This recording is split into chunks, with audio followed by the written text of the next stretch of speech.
Hello everyone. आज के इस सेशन में हम क्लास 7 गणित की नई पाठ्य पुस्तक से प्रश्नावली 10.1 को हल करेंगे। यह प्रश्नावली बीजीय व्यंजक यानी कि अलजेब्रिक एक्सप्रेशंस पे आधारित है। और बच्चों, बीजीय व्यंजक जो है वो चरों और अचरों से मिलकर बनते हैं। व्यंजकों को बनाने के लिए हम चरों जैसे कि x, y, z इत्यादि, जिनका मान हमेशा बदलता रहता है, और अचरों यानी कि जो संख्याएं होती हैं पर योग, व्यवकलन यानी कि घटाव, गुणन और विभाजन की संक्रियाएं करते हैं। उदाहरणार्थ व्यंजक 4xy + 7। यहाँ पे जो चर हैं वो x और y तथा अचर के रूप में यहाँ पे 4 और 7 हैं से बनाया गया है। अचर 4 तथा चरों x और y को गुना करके 4xy बनाकर उसमें 7 जोड़कर 4xy + 7 बनाया जाता है। तो इस तरह से बीजीय व्यंजक जो है बनाए जाते हैं। आइए हल करते हैं प्रश्नावली को। पहला प्रश्न है, निम्नलिखित स्थितियों में चरों और अचरों और अंकगणितीय संक्रियाओं का प्रयोग करते हुए बीजीय व्यंजक प्राप्त कीजिए। पहला है संख्या y में से z को घटाना। तो यहां पे ही हम इसे बना लेंगे। संख्या y हमने लिखा और इसमें से z को घटाना है तो माइनस करेंगे और यहाँ पे z लिख देंगे। यही हमारा आंसर हो जाएगा। ठीक है, काफी आसान था। दूसरा नंबर है संख्याओं x और y के योग का आधा। तो संख्या जो है हमारा x और y है, इन दोनों को जोड़ करके जो है हमें इसका आधा निकालना है। का मतलब होता है गुना, तो यहाँ पे हम 1/2 से गुना कर देंगे। तो यहाँ पे तो जब ब्रैकेट हमने ले लिया है तो ऑलरेडी यहाँ पे गुना का निशान क्या होता है, छुपा होता है। तो इसको हम इस तरह से लिख सकते हैं 1/2 गुना x + y, यानी कि संख्या y यानी कि संख्या x और y का योग का आधा। का मतलब गुना होता है, तो यहाँ पे 1/2 हमने लिख दिया। तीसरा नंबर है संख्या z को स्वयं उससे गुना किया जाता है। तो जब हम z को z से गुना करेंगे तो हमारा क्या हो जाएगा, z का स्क्वायर हो जाएगा, z का स्क्वायर। चौथा नंबर में देखिए क्या कहता है, संख्याओं p और q के गुणनफल का 1/4। तो p और q को गुना करेंगे आप और इसका 1/4, तो 1/4। तो इसको अगर अरेंज करके आप लिखेंगे तो ऐसे लिख सकते हैं 1/4 PQ। यहाँ पे गुना का निशान क्या होता है, छुपा होता है। पांचवा नंबर में देखिए क्या कहता है, दोनों संख्याओं x और y के वर्गों को जोड़ा जाता है। तो दो संख्याएं हैं, एक का स्क्वायर हो गया x², इसको जोड़ा जाता है दूसरी संख्या y के स्क्वायर से, तो x² + y² हो जाएगा। ये इसका आंसर हो गया। चलिए छठा नंबर में आते हैं, संख्याओं m और n के गुणनफल के 3 गुने में संख्या 5 जोड़ना। m और 3 के गुणनफल, तो m गुने n हो गया, के 3 गुने, तो इसमें भी 3 से गुना कर देना है। m और n के गुणनफल में 3 से गुना करना है और उसमें संख्या 5 को क्या करना है, जोड़ देना है। तो इसे हम इस तरह से भी लिख सकते हैं 3mn + 5, या आप चाहें तो 5 को पहले लिख लें और +3mn कर दें, एक ही बात है। किसी को भी पहले लिखें, योग में हम a + b, b + a लिख सकते हैं। चलिए आगे बढ़ते हैं। 10 में से संख्याओं y और z गुणनफल को घटाना। 10 में से y और z के गुणनफल को घटाना, तो 10 में से आप घटा दीजिए y गुना z को, ठीक है ना। तो बराबर हम लिख सकते हैं 10 - yz। ठीक है, बीच में गुना का निशान छुपा होता है। चलिए अगला नंबर है 8वां नंबर, संख्याओं a और b के गुणनफल में से उनके योग को घटाना। तो सबसे पहले हम दो संख्या a और b को गुना करेंगे और उसमें से घटाएंगे किसको, इन दोनों के योग को, तो a + b हो जाएगा। तो बराबर आप लिख सकते हैं ab, बीच में गुना का निशान छुपा होता है, -a + b।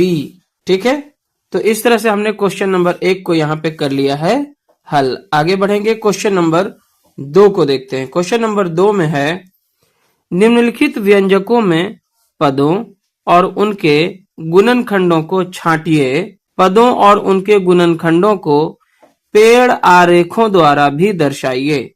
तो यहाँ पे आप जैसे कि देख पा रहे हैं, इस व्यंजक में 2 पद हैं, यानी कि जोड़ घटाव गुना भाग के निशान से अलग किए जाते हैं व्यंजकों को, ठीक है ना। तो यहाँ पे आप अलग अलग व्यंजकों को कैसे पहचानेंगे?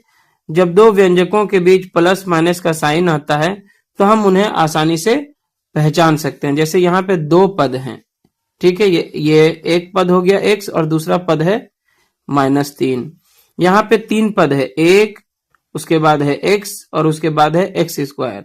यहाँ पे 2 पद हैं, तो हमें पद नहीं बताना है, हमें जो है यहाँ पे अलग अलग पदों को लिखना है और उनके गुणनखंडों को जो है पेड़ आरेखों द्वारा दर्शाना है। तो आइए इसे हल करते हैं। 2 का 1 नंबर का ए सॉल्व करते हैं। यहाँ पे सबसे पहले हम देख पा रहे हैं कि 2 व्यंजक है, एक व्यंजक है हमारा x और दूसरा व्यंजक जो है हमारा यहाँ पे है -3, ठीक है। फर्दर इनके कोई और गुणनखंड है नहीं, दोनों अकेले हैं, तो इतना ही आपका आंसर हो जाएगा, ठीक है। दूसरा जो है बी नंबर देखिएगा, यहाँ पे 3 व्यंजक आपको दिखाई देंगे, ठीक है। एक तो है 1, दूसरा है x और तीसरा है x²।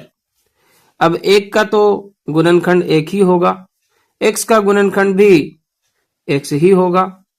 x² जो है इसके गुणनखंड इस तरह से होंगे x और x, क्योंकि x और x गुना होके ही x² बनेगा। तो यहाँ पे इसके गुणनखंड हो जाएंगे x और x, ठीक है। तो ये बी नंबर भी यहाँ पे सॉल्व हो गया। सी नंबर में आते हैं। यहाँ पे हमें दिया गया है y माइनस y पे पावर 3। तो यहाँ पे 2 पद हैं, एक तो है y, ठीक है, और दूसरा है -y का क्यूब, है ना। तो -y पे क्या है, घन है, यहाँ पे पावर 3 है, तो y का गुणनखंड तो y ही होगा अकेले। -y पे पावर 3 का मतलब होगा यहाँ पे इसके 3 गुणनखंड है, एक तो -1 होगा, ठीक है, दूसरा y होगा, फिर y होगा, अभी y² हुआ, एक और y ले लें आप यहाँ पे, तो 3y यहाँ पे हो जाएगा। तो ये देखिए y गुना y गुना y, तो y पे पावर 3 हो गया और ये -1 से जब गुना होगा तो -y पे पावर 3 आ जाएगा। तो इस तरह से हम पेड़ आरेख द्वारा जो है इसे दर्शा सकते हैं। इसी तरह से आप इसे सॉल्व कीजिए। डी नंबर को देखिए क्या क्या है, 5xy², ठीक है, और यहां पे है 7x²y। तो ये 2 पद अलग अलग हो गए। प्लस में रहेगा तो इसे प्लस लिखना जरूरी नहीं है, लेकिन माइनस में रहेगा तो माइनस आपको लिखना है।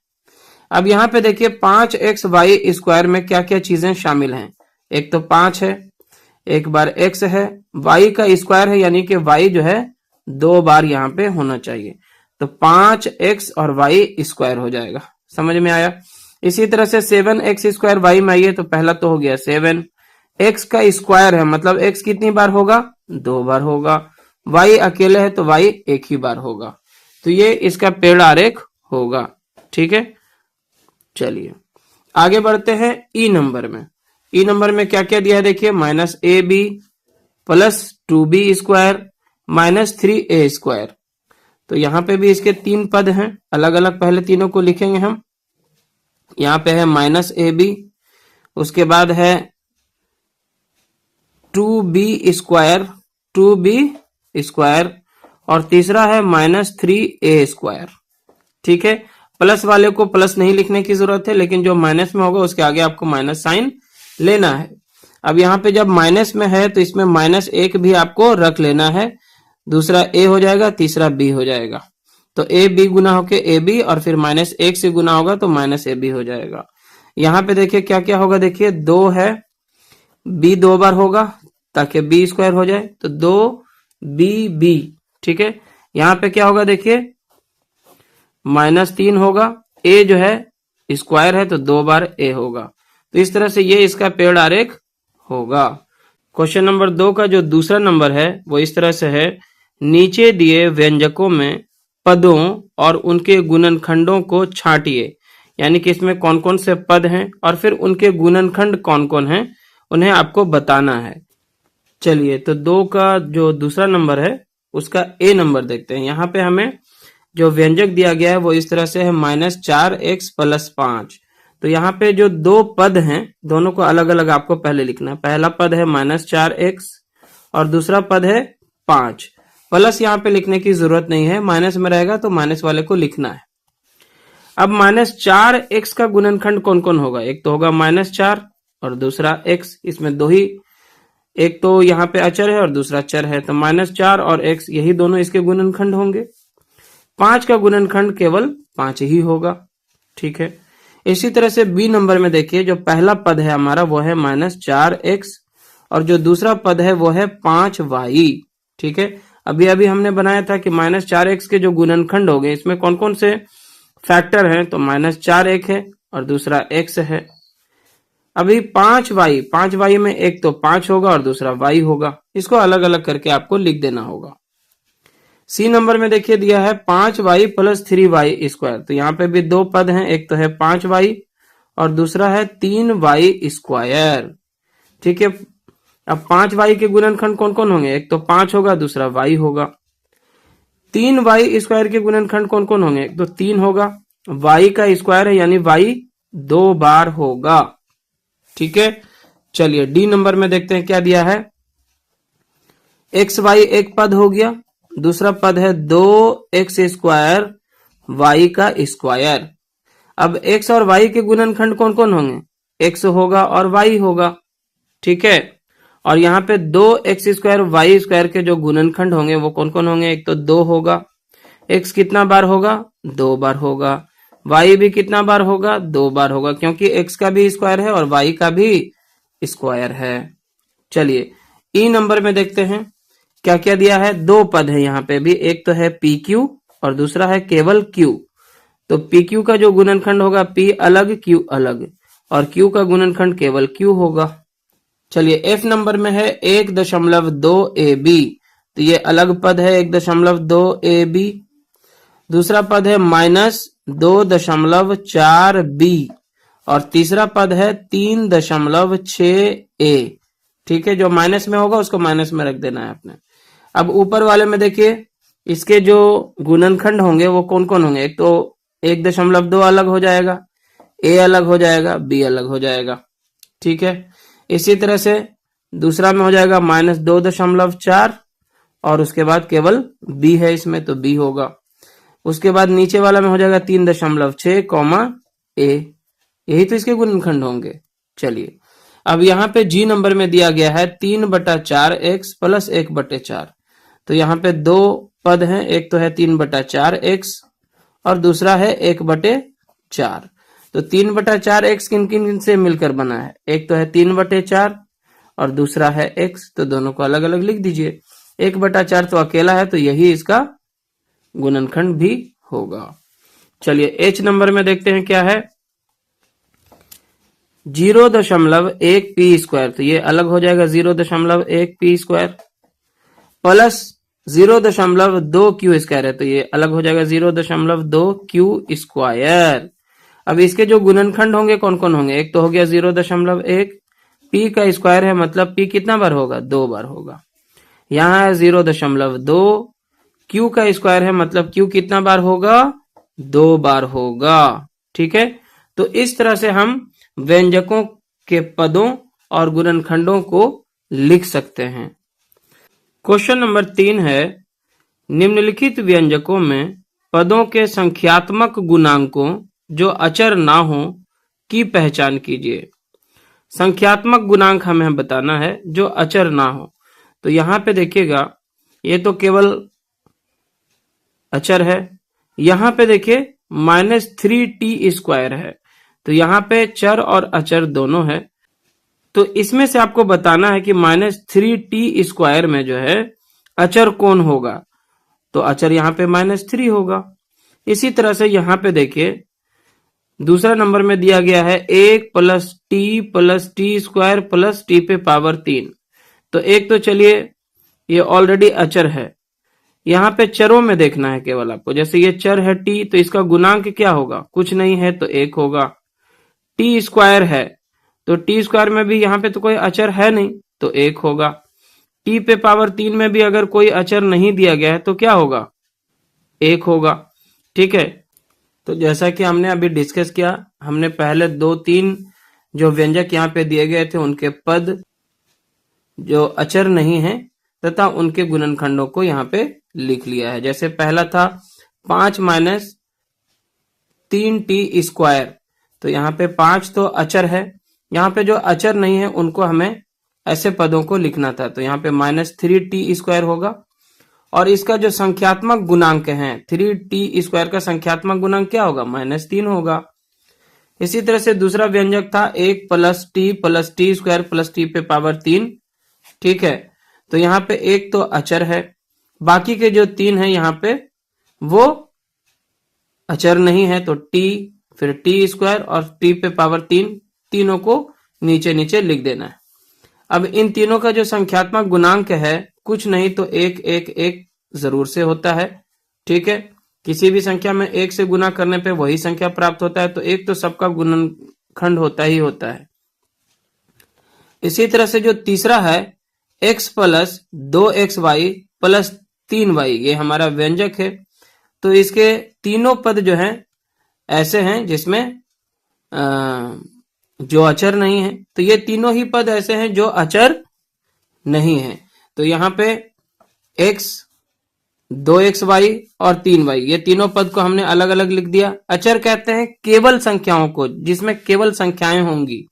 ठीक है, तो यहाँ पे तो चर अचर दोनों है, तो इसे हम इस तरह से लिखेंगे। अब x का जो गुणनखंड है, संख्यात्मक गुणांक है, वो 1 होगा, कुछ नहीं तो xy में देखिए क्या होगा, तो 2 होगा। 3y में संख्यात्मक गुणांक कौन होगा, तो 3 होगा। ठीक है, मतलब इस पद में जो है संख्या कौन है वो लिख देना है आपको। चलिए चौथा नंबर से आगे हम हल करते चलते हैं। जैसे यहाँ पे दिया है 100m + 100n, तो यहाँ पे ये दोनों ही अचर में आएंगे, क्योंकि केवल अचर इसमें नहीं है, दोनों ही चीजें मिली हुई है, अचर और चर दोनों है, तो केवल अचर में ये नहीं आएगा। तो इसको लिखना होगा यहाँ पे 100m और यहाँ पे 100n। तो यहाँ पे हमारा जो पद हो गया दोनों लिख दिए हैं यहाँ पे हमने। अब m का जो संख्यात्मक गुणांक है वो क्या है, 100 है, और n का भी संख्यात्मक गुणांक क्या है, यहाँ पे 1000 है, सॉरी यहाँ पे देखिएगा 1000n लिखा हुआ है, तो n का संख्यात्मक गुणांक क्या होगा, 1000 होगा। ठीक है, ये हो गया। पांचवा नंबर में आइए, यहाँ पे जो हमारा व्यंजक है वो है -p² q², तो ये लिखेंगे -p² q², ये तो अचर नहीं है तो इसे लिखेंगे हम। फिर दूसरा जो हमारा पद है वो भी अचर नहीं है, तो लिखेंगे 7pq। अब इन दोनों का जो है हमें संख्यात्मक गुणांक बताना है, तो p² q² में कुछ नहीं है तो क्या होगा, चूंकि यह माइनस में है तो यहाँ पे -1 आपको लिखना है। अगर पद माइनस में होगा तो -1 कर दीजिएगा, अगर कोई और संख्यात्मक गुणांक इसका नहीं होगा तो -1 होगा। ठीक है, PQ का क्या होगा आप जो समझ गए होंगे कि यहाँ पे 7 होगा। ठीक है, इसी तरह से छठा नंबर का देखिए क्या होगा, 1.2a + 0.8b है, तो यहाँ पे दोनों ही लिखाएगा, 1.2a ऊपर लिखिए और 0.8b नीचे लिखिए। तो यहाँ पे जो चर है वो a है, इसका संख्यात्मक गुणांक कौन है, 1.2 होगा, और यहाँ पे जो चर है वो b है, इसका संख्यात्मक गुणांक क्या है, तो 0.8 होगा। ठीक है, चलिए आगे बढ़ते हैं। यहाँ पे हमें दिया गया है 3.14 r², तो ये यहाँ पे लिखाएगा 3.14 r², तो यहाँ पे जो चर है वो कौन है, r² है, तो r² का संख्यात्मक गुणांक कौन होगा, 3.14 होगा। ठीक है, इसी तरह से अगला नंबर देखिए क्या दिया है यहाँ पे, 2 × l + b। ठीक है ना, तो इसको आगे अगर आप लिखोगे तो इस तरह से भी लिख सकते हो, 2l + 2b लिख सकते हैं, इसका ब्रैकेट हटाएंगे तो, यानी कि इसमें 2 पद हैं। ठीक है, तो एक हो गया 2l और दूसरा हो गया 2b, तो l का संख्यात्मक गुणांक क्या होगा, 2 होगा। बी का भी संख्यात्मक गुणांक क्या होगा? 2 ही होगा।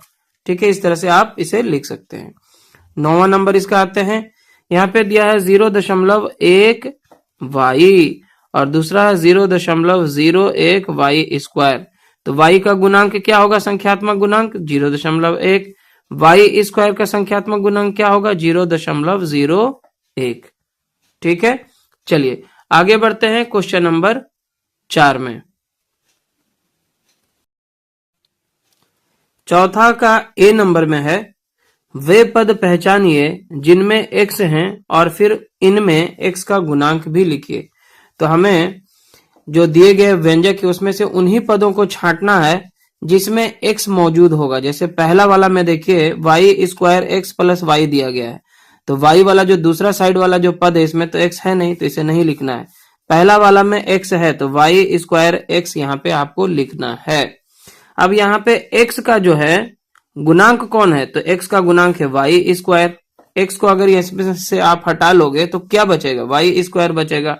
तो यहाँ पे इस तरह से आपको लिखना है। यहाँ पे देखिए पहला जो पद है व्यंजक का वो है 13 वाई स्क्वायर, इसमें x है ही नहीं है। दूसरा में है -8 वाई एक्स, तो यहाँ पे x है तो इसको हम लिखेंगे -8 वाई एक्स। ठीक है, तो x का यहाँ पे गुणांक कौन होगा? x को हटा देंगे तो -8 वाई बचेगा, तो यही इसका गुणांक होगा। ठीक है, तीसरा नंबर देखिए, यहाँ पे 3 पद हैं x plus Y plus Z. तो y वाले में तो x है नहीं, z वाले में भी x है नहीं, तो एक ही पद है x। और x का यहाँ पे गुणांक क्या होगा? जब कुछ नहीं है तो 1 होगा। ठीक है, चलिए अगला में आते हैं। चौथा number 5 plus Z plus Z x. तो पहले 2 पदों में x है नहीं तो उसे नहीं लिखेंगे। यहाँ पे हमें केवल ऐसे पदों को पहचानना है जिसमें x मौजूद हो। तो यहाँ पे जेड एक्स में जो है x है और यहाँ पे x का फिर हमें गुणनखंड भी बताना है, तो x का गुणनखंड यहाँ पे z होगा। क्या होगा? z होगा। चलिए अगला नंबर है 1 plus X plus X Y. तो एक तो यहाँ पे x मौजूद नहीं है तो इसे नहीं लिखेंगे। बाकी के 2 पदों में x है, तो दूसरा पद था x वो लिखेंगे, तीसरा पद है एक्स वाई ये लिखेंगे। तो यहाँ पे x का गुणांक क्या होगा? कुछ नहीं तो 1 होगा। और यहाँ पे x का गुणांक क्या है? y है, तो ये लिख देंगे आप। तो इसी का छठा नंबर देखते हैं। यहाँ पे दिया है 12x वाई स्क्वायर प्लस 25। तो 25 में तो x है नहीं तो इसे नहीं लिखना है। तो हमें सिर्फ वही पद पहचानना है जिसमें x मौजूद हो। तो यहाँ पे दिया है 12x वाई स्क्वायर। ठीक है, तो यहाँ पे x का गुणांक कौन बचेगा? तो 12 है और y का स्क्वायर है। ठीक है, x को अगर हटा लें तो 12 वाई स्क्वायर यहाँ पे बचेगा, तो वही इसका गुणांक होगा। चलिए इसी का 7वां नंबर देखिए क्या दिया है, 7 प्लस एक्स वाई स्क्वायर। ठीक है, तो 7 में तो x है नहीं तो ये पद नहीं लिखाएगा। इस पद को हमें लिखना है जो टर्म है एक्स वाई स्क्वायर। अब यहाँ पे x का गुणांक बताना है तो x को हटा देंगे तो क्या बचेगा? केवल y का स्क्वायर। तो इस तरह से ये हमारा क्वेश्चन नंबर 4 का ए भी हो गया है हल। चलिए तो आगे बढ़ते हैं। क्वेश्चन नंबर 4 का बी है, वे पद पहचानिए जिनमें y स्क्वायर है और फिर इनमें y स्क्वायर का गुणांक लिखिए। ठीक है, तो हमें केवल ऐसे पदों को पहचानना है जिसमें y स्क्वायर मौजूद हो। तो व्यंजक है जैसे 8 माइनस एक्स वाई स्क्वायर, तो 8 में तो y स्क्वायर नहीं है तो ये नहीं लिखाएगा। तो ये वाला पद लिखाएगा माइनस एक्स वाई स्क्वायर, तो इसी में y स्क्वायर है। अब y स्क्वायर का गुणनखंड भी बताना है हमें। तो y स्क्वायर को अगर अलग कर देंगे तो आपका बचेगा क्या? माइनस एक्स बचेगा। क्या बचेगा? Minus x. ठीक है, यहाँ पे आते हैं। जो व्यंजक दिया गया है वो है 5 वाई स्क्वायर प्लस 7 एक्स। तो 7 एक्स वाले में तो वाई स्क्वायर है नहीं तो इसे नहीं लिखेंगे। हमें केवल वाई स्क्वायर वाले व्यंजकों को पहचानना है। तो यहाँ पे है 5 वाई स्क्वायर। अब वाई स्क्वायर का यहाँ पे गुणांक क्या है? गुणनखंड क्या है? तो यहाँ पे वो 5 होगा। ठीक है, तीसरा नंबर में देखिए क्या है, 2x स्क्वायर वाई। यहाँ पे स्क्वायर है लेकिन x पे है तो ये नहीं चलेगा, y होने से नहीं चलेगा, y का स्क्वायर होना चाहिए। दूसरा जो है यहाँ पे देखिए पद -15x वाई स्क्वायर। तो हाँ यहाँ पे y स्क्वायर है तो उसे लिखेंगे -15x वाई स्क्वायर। प्लस क्या है 7/2, तो यहाँ पे भी स्क्वायर है y पे, तो ये अलग पद हो जाएगा यहाँ पे 7/2। अब यहाँ पे देखिए y² का गुणांक क्या होगा, -15x होगा, और यहाँ पे y² का गुणांक क्या होगा, केवल 7 होगा। तो इस तरह से ये भी हमारा यहाँ पे हल हो जाता है। आगे यहाँ पे हम क्वेश्चन नंबर 5 को हल करेंगे, जो कि इस तरह से है, निम्नलिखित व्यंजकों को एक पदी, द्विपद और त्रिपद के रूप में वर्गीकृत कीजिए। तो यहाँ पे व्यंजक आपको दिया गया है, जिसमें एक पद होगा केवल तो वो एक पदी होगा, जिसमें 2 होगा तो द्विपद होगा, और जिसमें 3 होगा तो उसे हम त्रिपद के रूप में वर्गीकृत करेंगे। पहला नंबर में देखिए है 4y - 7z, तो एक पद यहाँ है एक पद यहाँ है, तो 2 पद होगा, तो इसे हम द्विपद बोलेंगे। क्या बोलेंगे, द्विपद। दूसरा में देखिए केवल y² है, यहाँ पे आगे कोई प्लस माइनस नहीं है, तो ये एक ही पद होगा, तो इसे हम एक पदी बोलेंगे। ठीक है। तीसरा में देखिए x + y - xy, तो यहाँ पे x अलग हो गया, y अलग हो गया, -xy अलग हो गया, 3 पद है यहाँ पे, तो ये हो जाएगा त्रिपद। क्या हो जाएगा, त्रिपद। चौथा में देखिए केवल 100 है, तो यहाँ पे एक ही पद है, तो इसे हम एक पदी बोलेंगे। क्या बोलेंगे, एक पदी। आगे कुछ प्लस माइनस में और कुछ दिया गया नहीं है, तो ये एक पदी ही होगा। ठीक है। पांचवा नंबर में देखिए यहाँ पे AB अलग है, -a अलग है, -b अलग है, तो ये 3 पद है यहाँ पे, तो ये त्रिपद हो जाएगा। चलिए छठा नंबर में देखिए क्या दिया है, 5 - 3t, तो ये 5 अलग हो गया, -3t अलग हो गया, तो यहाँ पे 2 पद हैं, तो इसे हम द्विपद बोलेंगे। क्या बोलेंगे, द्विपद। क्लियर है।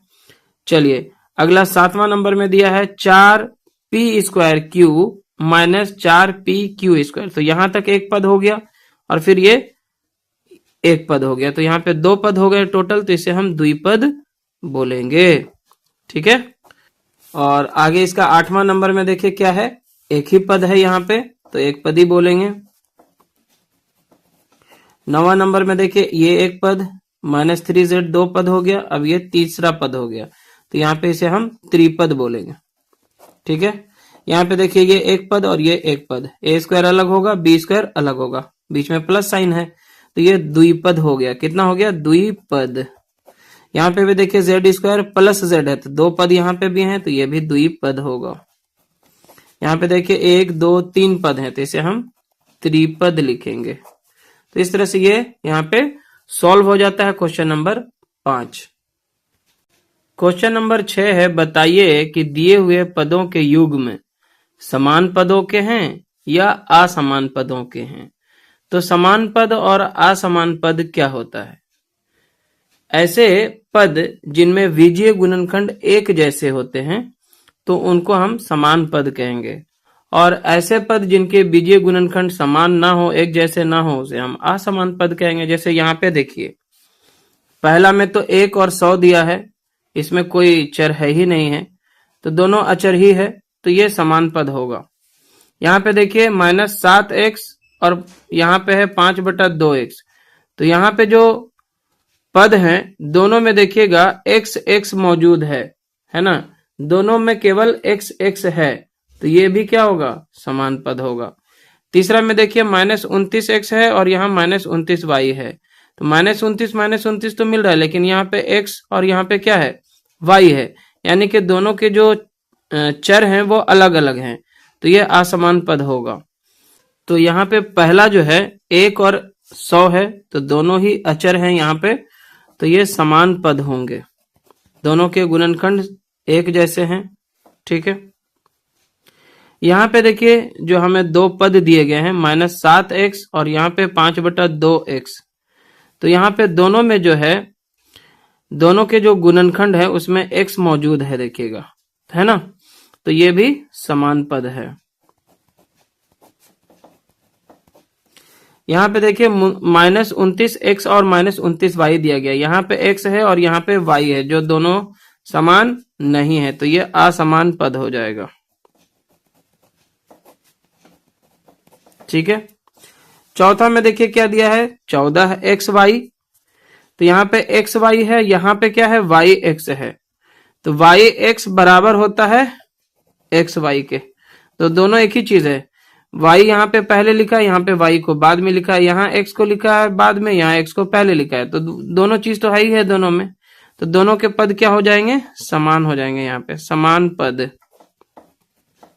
ठीक है, ये समान नहीं हो सकता है। 5वां नंबर देखिए, यहाँ पे m पे स्क्वायर है और p है, लेकिन यहाँ पे m पे स्क्वायर नहीं है, m यहाँ पे अकेले है, p पे स्क्वायर है, तो ये दोनों समान नहीं होगा, ये असमान पद हो जाएगा। ठीक है, क्योंकि यहाँ पे m पे स्क्वायर है और यहाँ पे p पे स्क्वायर है, तो दोनों अलग चीजें हैं। यहाँ पे देखिए 12xz है और यहाँ पे 12x स्क्वायर z स्क्वायर है, तो यहाँ पे दोनों में स्क्वायर है जबकि यहाँ पे स्क्वायर है नहीं, तो ये भी समान नहीं होगा, ये भी असमान पद होगा, ये भी असमान पद होगा। क्लियर है। क्वेश्चन नंबर 7 है, निम्नलिखित में समान पदों को छांटिए। तो यहाँ पे कई प्रकार के पद अलग अलग दिए गए हैं, इनमें जो जो समान हैं, जिनके जो पदों के गुणनखंड हैं एक जैसे हैं, समान हैं, उसे हम समान पदों में रखेंगे। तो आइए इसे हल करते हैं। चलिए शुरू करते हैं यहां से, इसे एक साथ लिखना चालू करते हैं, जिसमें x और y स्क्वायर मौजूद होना चाहिए।